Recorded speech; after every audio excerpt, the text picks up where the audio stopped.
नमस्कार दोस्तों, मेरा नाम है प्रकाश कांडपाल और आप देख रहे हैं कहानियाँ। आज की जो हमारी कहानी है उसका टाइटल है बेस्ट फ्रेंड और भूतिया कमरा।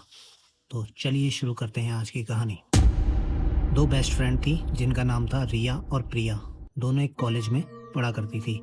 दोनों एक ही हॉस्टल में रहती थी और उन्होंने एक दूसरे के बगल वाले कमरे लिए हुए थे। रिया थोड़ी जिद्दी और एडवेंचरस थी, जबकि प्रिया शांत और थोड़ी डरपोक थी। कॉलेज का हॉस्टल बहुत पुराना था। एक शाम रिया ने प्रिया को बताया कि उसने सुना है कि हॉस्टल के सबसे आखिरी कोने वाला कमरा जो 307 है वो ना डरावना है, भूतिया कमरा है। मजा आएगा यार, क्या आज हम उस रात कमरे के बाहर जाकर देखें? रिया ने एक्साइटेड होकर प्रिया से कहा। प्रिया जो डरपोक थी वो बहुत घबरा गई। नहीं रिया, मुझे बहुत डर लगता है, प्लीज छोड़ दो ना। रिया कहती है, अरे डरपोक, क्या तू बस कहानियों पर यकीन करेगी?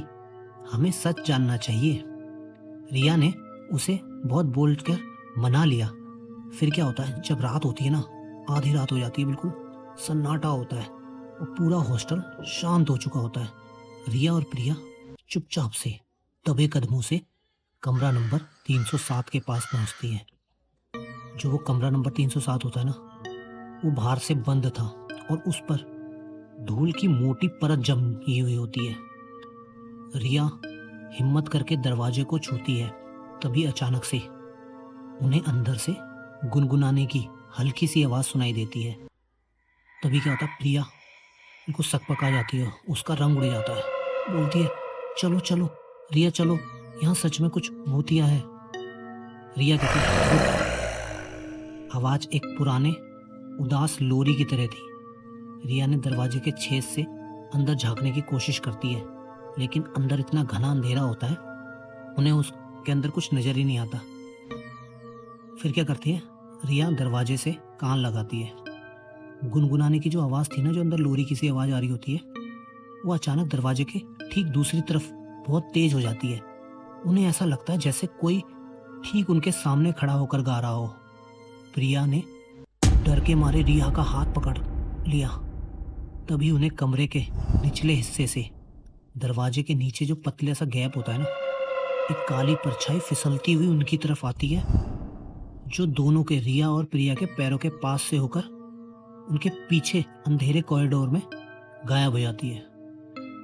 ये देख के दोनों की सांसें अटक जाती है। प्रिया बोलती है, वो क्या था? इससे पहले कि रिया कुछ कह पाती, कमरा नंबर 307 का दरवाजा, जो धूल भरा और कई सालों से बंद लग रहा था, धीरे धीरे चरमराते हुए खुलता है। कमरे के अंदर की हवा अचानक इतनी ठंडी हो गई कि दोनों कांप उठती हैं।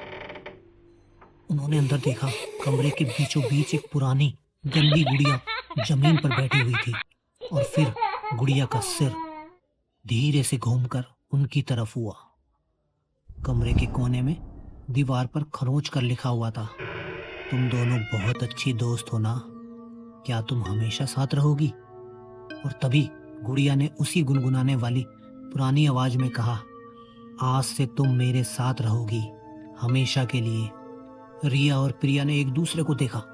बिना एक पल रुके उन्होंने अपनी पूरी ताकत से चीखते हुए वापस अपने कमरों की ओर दौड़ लगा दी। और अगले दिन सुबह हॉस्टल के वार्डन ने उन्हें बुलाया। कमरा नंबर 307 के बारे में पता है क्या? वार्डन ने पूछा। प्रिया थरथरा रही थी, लेकिन रिया ने हिम्मत करके कहा, हाँ हमने सुना है कि वह आज से 20 साल पहले दो बेस्ट फ्रेंड रहा करती थी। वार्डन ने उदास होकर कहा, एक रात किसी बात पर उनकी जबरदस्त लड़ाई हो गई थी। गुस्से में एक दोस्त ने दूसरी को मार डाला और फिर खुद भी फांसी लगा ली। उनकी लाशें दरवाजा तोड़कर निकालनी पड़ी थी, पता है तुम्हें? वार्डन ने एक गहरी सांस ली। और उनकी लाशों को निकालने के बाद दरवाजा बंद ही नहीं हुआ था। उन्हें दरवाजा और ताला बदलवाना पड़ा था। रिया और प्रिया एक दूसरे को घूरने लगती हैं।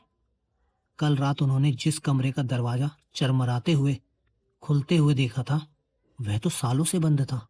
तो फिर कल रात उनके लिए दरवाजा खोला किसने? यह आपको कैसा लगा? क्या आप भी रिया और प्रिया के जैसे उस हॉस्टल में जाना पसंद करेंगे? तो दोस्तों, ये कहानी यहीं समाप्त होती है। आपको कैसी लगी? धन्यवाद। मिलते हैं अगली कहानी में।